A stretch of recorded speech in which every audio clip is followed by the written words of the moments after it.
Hello everyone and good morning. So this is episode 72.1, a quick follow-up to episode 72, which was our RRG. So we did get clarifications on a couple of these. I want to give a huge shout out to Gandork, Mr. Nick Nelson. He spent about 10 minutes with me yesterday on Messenger, helping me make sure that I understood 100% of this correctly so that I can present it to you correctly, and just going back and forth on some rules clarification. So again, Gandork, we all continue to, quote unquote, love you long time. You are awesome. So the first one that we kind of stepped in a little bit, and it's again, you need to remember from our perspective that when we're doing this and you're in the moment, things can get jumbled around, especially if you go kind of off script. So what we were wrong about or misleading about yesterday was the uniqueness rules. Specifically, we were talking about card clarifications of Death Star plans, right? So if Death Star plans moves across the table, so if I gain control of your Death Star plans, for example, you could then play another Death Star plans because it's not unique. Where we got misstrayed was the rules under uniqueness, which I have highlighted here. If a player ever controls more than one copy of a unique card, they must immediately discard one of those cards from play if it is a character is defeated instead, right? So where that applies to is like we were actually talking about, well, in this case, if I were to take control of your second copy of Death Star plans, you'd have to get rid of one of those. Interestingly enough, someone had commented in the comments of 72 asking, could I then, after I take control of your Death Star plans, overwrite it? The answer is yes, right? If I took your Death Star plans, I could overwrite it with a 2 cost or something like that to reduce with another upgrade. That's actually a very smart move. Then if a player ever controls more than one copy of unique, they must immediately discard one of those cards from play if its character is defeated instead. What that means really for like a Rex pistol or something like that, the one we were talking about, is if there were 2 Rex pistols and you had built to last out, if those both moved over to like Ayla or something like that, you would have to drop one of those Rex pistols. Okay, so that's really it, cut and dry. It's very much there in the rules, and we just kind of glossed over it. All right, next one. This was not specifically yesterday on the cast, but this one has been, since we're just going through clarifications, I just wanted to keep going through stuff that I had actually misspoke on this one on one of the very early episodes after it had been spoiled. So on Valorous Tribe, which is action exhaust this plot to move up to 2 damage from a character to a character you control, then you may spot a Wookiee to heal 1 damage from a character. So this one was confusing people, including myself, really only because of the Han's Blaster ruling, right? So where you have to successfully do the first part in order to move to the then. However, because this one says up to 2 damage, 0 is up to. So even if you don't move damage, you can actually still heal 1. So like I said, the Han's Blaster ruling here doesn't apply because moving 0 still satisfies the success condition for the purpose of the then. Okay. All right. Next is Viper Probe Droid versus Trust Your Feelings, right? So the question here is, can Viper Probe Droid, which is after a die rolls damage, spot a red character and spend 1 resource to remove that die, then discard the support, can that disrupt Trust Your Feelings and prevent them from winning the game, right? So the after trigger on Viper Probe Droid will go into the queue, which means that Trust Your Feelings will completely resolve. So Trust Your Feelings finishes, and then Viper Probe Droid will go in. So actually, Viper Probe Droid can cut off Trust Your Feelings. All right, so for purpose, this was asked by Jay Shot, which was actually a very good heads-up question.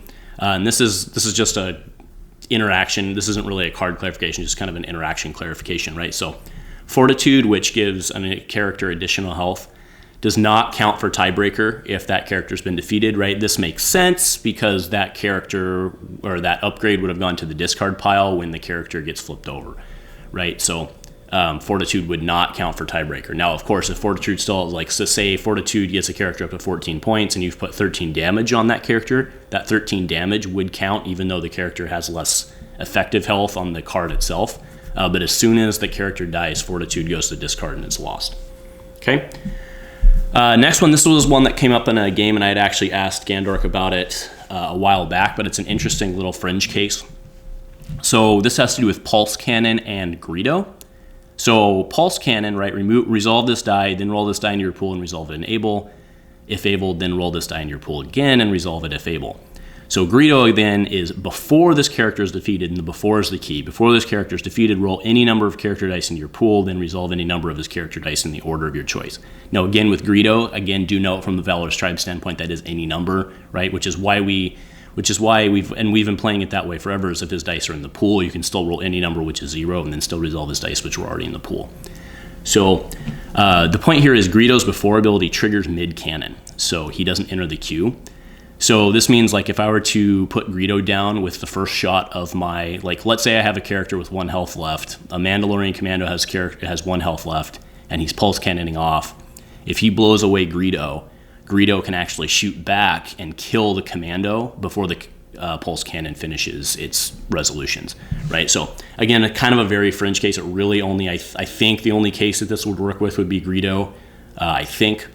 But anyway, it serves as precedent for if there are other cases out there. But yeah, so Greedo would actually pop off before the pulse cannon trigger, or before the remainder of the pulse cannon would finish.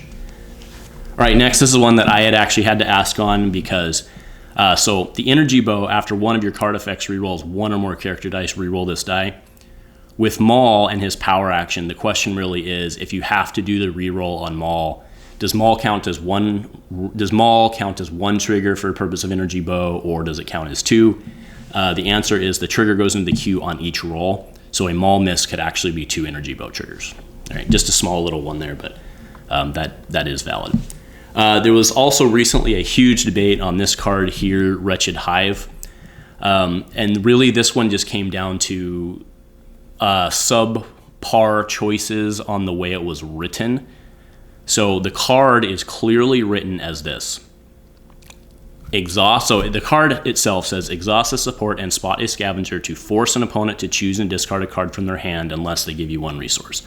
Right? So this is not one of those cards where they can choose to give you a resource if you have $0, and here's why. The card clearly written as this: exhaust and spot to force an opponent to 1, choose and discard unless they give you a money.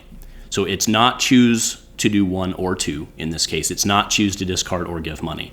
It's force them to do 1, which is the discard, unless they give you the money. So you cannot thus force them to give you money, right? Point being, if they have 0 cards in hand, they can choose to discard 0 cards, and they do not have to give you money.